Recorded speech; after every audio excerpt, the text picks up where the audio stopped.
All right. So this brother is a poet, political activist, husband, father, and MC. He simply keeps LA flowing through his veins by delivering bold messages with dope energy.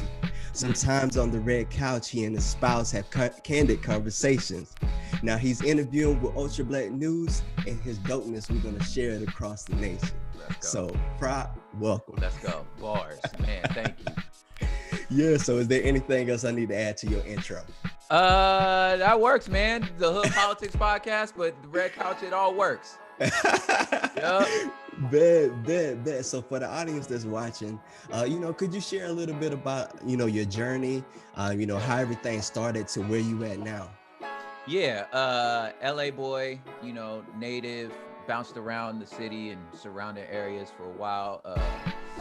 Grew up in those borderlands. If you know LA, the Black and Latino neighborhoods, they kind of the lines kind of blur. So I grew up in both those spaces. Fell in love with hip hop very young, and kind of cut my teeth across the city and run-ins with the police and the hoods. It was all kind of through the scope and lens of hip hop for me, whether it was graffiti or battle rapping and stuff like that. So that's kind of how I moved around the city. I started doing, like I said, started doing music. Went off to college for illustration, intercultural studies. Okay. Then I got a teaching credential. I taught high school for a couple years. But the whole time I was, hitting open mics, penning poetry, penning songs, and been doing that for full time for about 11 years now. Yeah. Wow, that's awesome, man. And I'm glad, that you mentioned it, because hearing that story, man, like mine was a similar approach, but I went the athletic route. So I went through track. That was my outlet. And so, just basically just sticking to it, what I'm saying? It leads you to where you at and everything. So let me ask you this, so in terms of this statement, are you ready for it? So you are considered the Anthony Bourdain of coffee. Facts. How did that come about? Facts. I don't know if you see the setup right here. This only half the setup. Okay. So coffee for me, it started off like I started drinking coffee like everybody else. You just trying to get the gasoline in you to get to work. Then I started touring, and once you start touring, and you get to the city, you trying to kill some time. You hit the coffee shop because it's got Wi-Fi, and then you start listening. You start ordering. Once you order, you start realizing dang, this tastes different, and then you go back to trying to sip the gasoline stuff on the road, and you yo, this ain't it. This is not what I had, you know what I mean? And you start noticing the difference. And then I messed around and found out coffee came from Africa, discovered it in Ethiopia. I was and it only grow at the equator? I was okay, yeah, now it's a justice issue. I was okay, here we go. So and just once you get down that route, I'm to my DNA an artist, you know what I'm saying? So anything that takes real time and craftsmanship and artistry to make something be good, I'm interested in it, you know what I'm saying? So once I realized yo, there's a lot of art that goes into making a bomb cup of coffee, and I was okay, now not only is it justice, not only is it black, now it's art. I'm I'm in. Look, it's crazy that you mentioned that, because again, look, we brothers, bro. We brothers. I had that similar journey, man. My first cup of coffee, I was with my grandma. I was a little kid. She was I was Grandma, what's that in the pot? So she let me taste it, and I was I like it, but I don't like it. Yeah. But as I got older, I started, I was able to learn how to appreciate, coffee and like you said, the different techniques that it takes to make, the science behind it as well, because it is a science. And so, man, it's crazy. And that's how I was able to find you, man. It's because we had a similar spot. So I went to, remember Union Coffee in Tampa? Of course. Yeah. So that's how I found you through them, because my wife and I, we go there weekly. Oh, word, okay. When we found out that they were closing down, I was oh, man. And then we went through the history and saw you and your poetry. Yeah. It was beautiful, man. Man, thank you. So let me ask you this. In terms of you know, your poetry and everything like that, what inspirations do you grab from whenever you write? Yeah, poetry for me is very observational.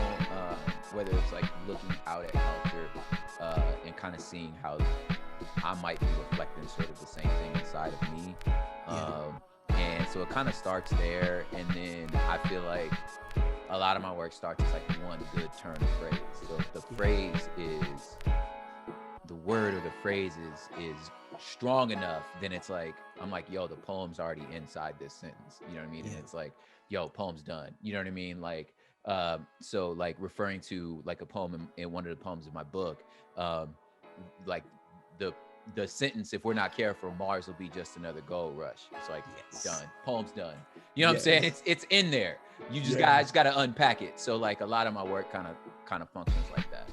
Yes, and speaking of the book, so Terraform, you know, in terms of that process, what did that process look like for you writing a book? Because I'm starting to try to write a book, and I don't know where to start. What was that? Yeah, man. For me, it's like, you know, I've been writing forever, but obviously I haven't been writing for literature. I've been writing for performance, you know? Yeah.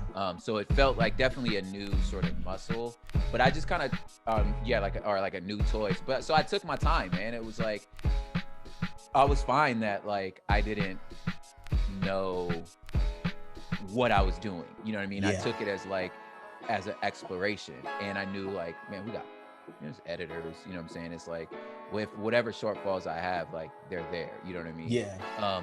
But I stewed and thought and ruminated for years before I actually put my pen down, you know? And I approach music the same way, where it's like I'm not on any particular schedule for dropping music. I drop music when it's ready, you know what I mean? I love that. I have something to say, you know, so I kind of took the same approach for the book. And I love that you mentioned that too, because I think that, you know, this is from my personal thing, because, you know, I did music and stuff too, but I haven't made it to the success that you have. Oh, but just when you put love into what you do, yeah, the quality definitely speaks in itself. Like if you rush to do something, it just doesn't feel right. You know what I mean? Yeah, for sure. And so let me ask you this. So in terms of like, you know, the Hood Politics podcast, where did that concept come up, and you know, how did that go about? That's dope, man. Yeah, that actually came out of the Red Couch podcast. Like it was just a segment on the show with me and my wife. And it started off like I was kidding. Yeah. And it was because it's sort of the process that I do for myself in understanding what's happening around me. Is, you know, when somebody like popped a germ into my head that like, yo, if you understand gangbang, if you understand the hood, you understand geopolitics. Like somebody put that germ in my brain, and I went, you know what? Yeah, you know what I'm saying? And I started, and I was realizing that I was kind of like involuntarily translating for myself to understand what was happening, and just kind of like putting characters in place to kind of understand their moves and try to predict even like who I'm going to vote for, why I'm going to vote for, why I think this law is this, why I think this person finna do that. You know what I'm saying? It's just from navigating, you know, for me, it's hood life, period. Like I've never gangbanged a day in my life, you know what I'm saying? So like, I'm not out here saying, hey, you know what I'm saying? Like, it's not that, you know, obviously you see me on this camera, I ain't got like, I'm not dressed up with no do-rag or nothing, you know what I'm saying, on my head, because that's not who I am. But at the same time, it's like, I'm affiliated. I know these dudes. I've had to like learn how to move around these dudes and understand the moves they making, you know what I'm saying? Just like I'm not a politician. But I have to know how to move around y'all. I have to understand how y'all work, you know. So it kind of came from that, and then just my love of just history and politics and sociology is just like, dog, you just see it, and I just wanted to encourage young dudes like you and me, you know what I'm saying, who might be from the city. Now we had a chance to go off to school, but a lot of dudes that are just as smart as us didn't, you know what I'm saying? So I just wanted to affirm them to be like, hey, these people are not smarter than you. Yeah. You know, you understand this stuff better than you think, and I just want to affirm your knowledge base. So that's kind of like the origins and even just the reasons behind doing it. You know what I'm saying? Man, I'm glad that you mentioned that, because it's like, you know, sometimes whenever I'm, you know, talking about certain things, I try to blend it between the two, like you said, like for people that are still of the culture, you know what I'm saying? So that way they understand, like, this means the same things. It's like, same, man. Yeah. Like buying a stock, man. Like, I can go out and, you know, buy some weed to re-up and get, you know what I'm saying? That.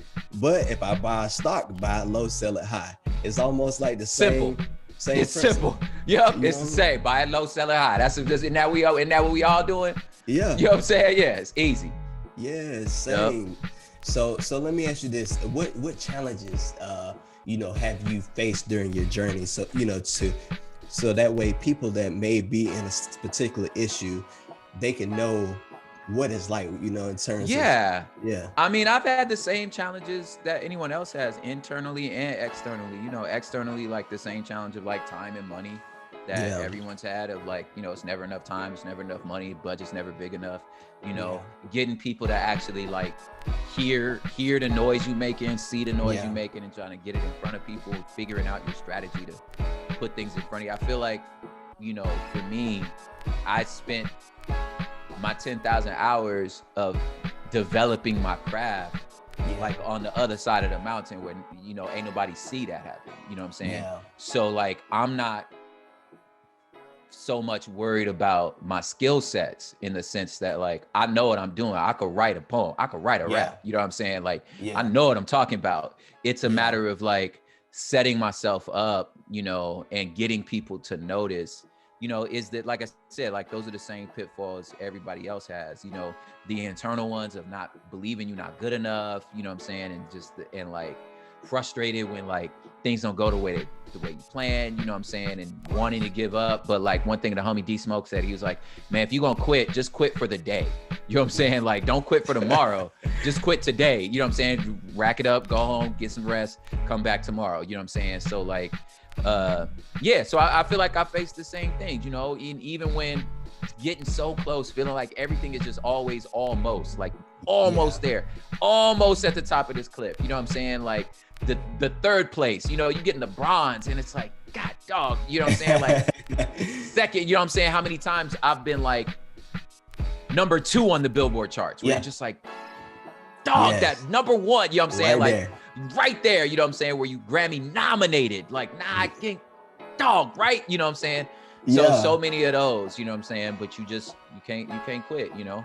Yes. Hey, look, I definitely resonate with that, because, you know, sometimes, you know, you can even equate it to, you know, doing something like an athlete, you know what I mean? Like, become, like, for me, you know, being a D1 athlete, man, like, it was days where it sucked having out and you know, puke and like, you know what I mean? Just to jump farther, just to jump high, just to run faster. But, you know, being able to stay in that fight and stay true to who you are, that speaks volumes. Yeah, man. So let me ask you this: how do you balance it all? Man, that's a everyday question, man. I think balance is one of those things that, like, if you see somebody, like the best example I give, if you see somebody walking a tightrope, they're always adjusting. Like it's almost like they're never actually balanced. They're always finding it. You know what I mean? So I think that's one, was giving myself the freedom of being like, it's a constant adjustment. I'm never gonna know. Got it. You know what I'm saying? Cause then life happens, you know, then the wind blows, you know what I'm saying? So for me, it's like, it's the evaluation, it's the readjustments, it's the letting, you know, looking at like my family needs and being like, hey, are they good? Am I working too hard? Am I spending too much time away? Okay.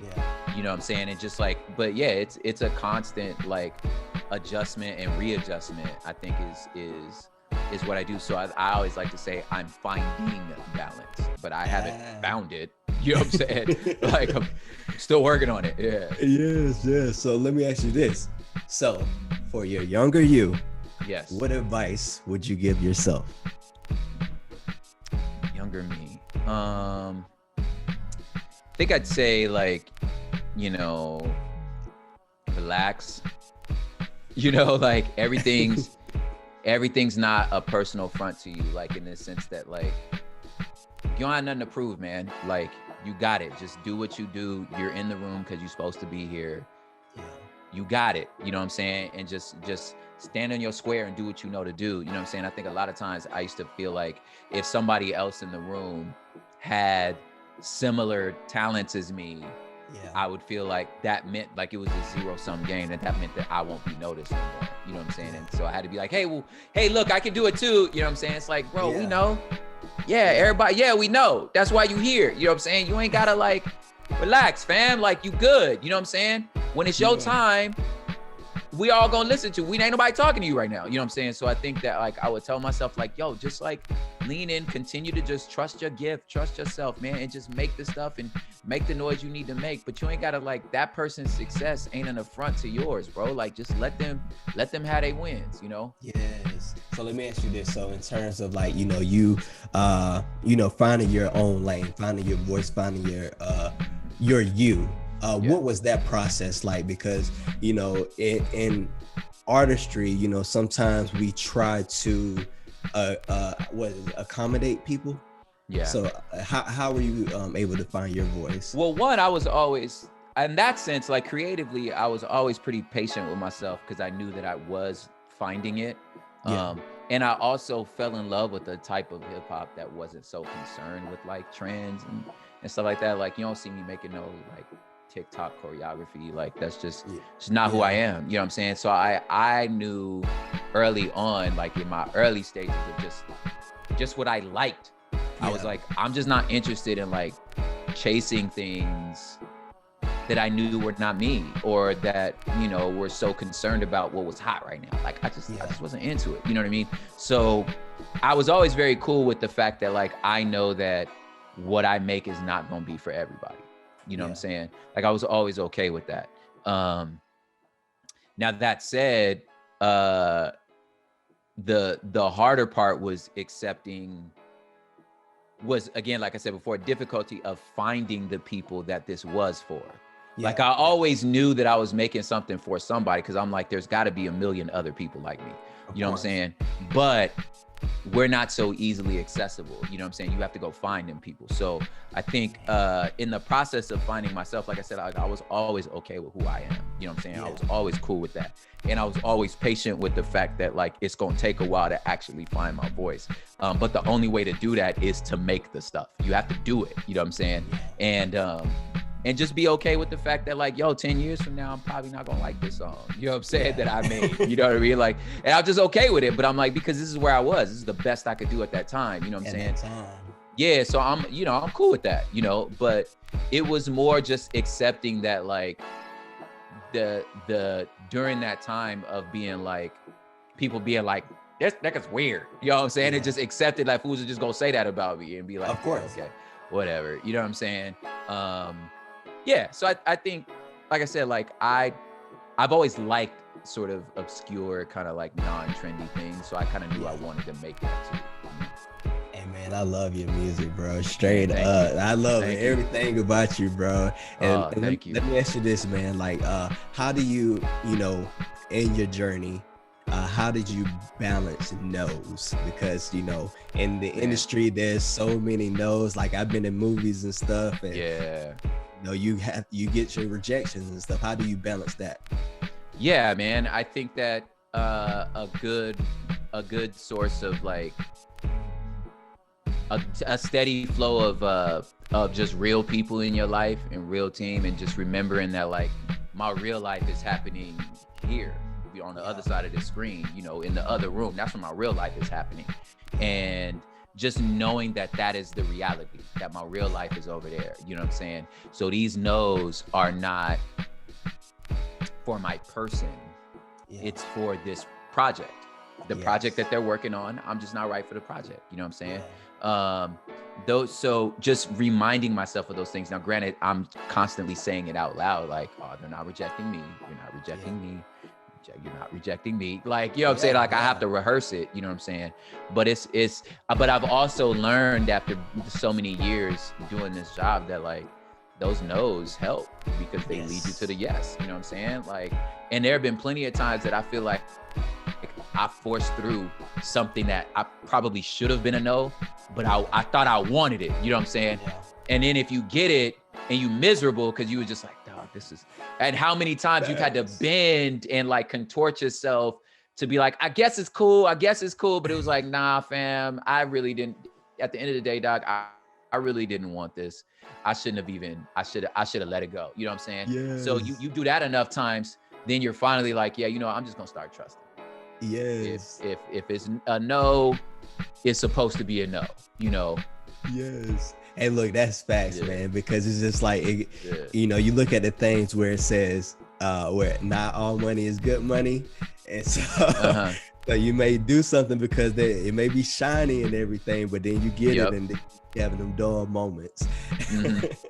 Well, hey, man, it's been an honor interviewing you and showcasing honored, man. Is there anything that you want to leave the audience with? Man, just, you know, something I guess my mama used to say, be who you is, because who you ain't who you is. You know?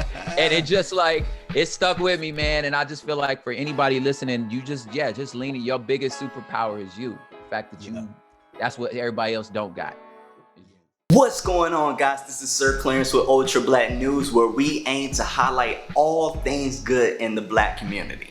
So if you're new to our channel, make sure that you hit that like button, make sure that you subscribe, and then make sure that you share this with friends and family members. Make sure to tag them in the post as well if this is great content that you enjoy and that you believe that they will enjoy as well.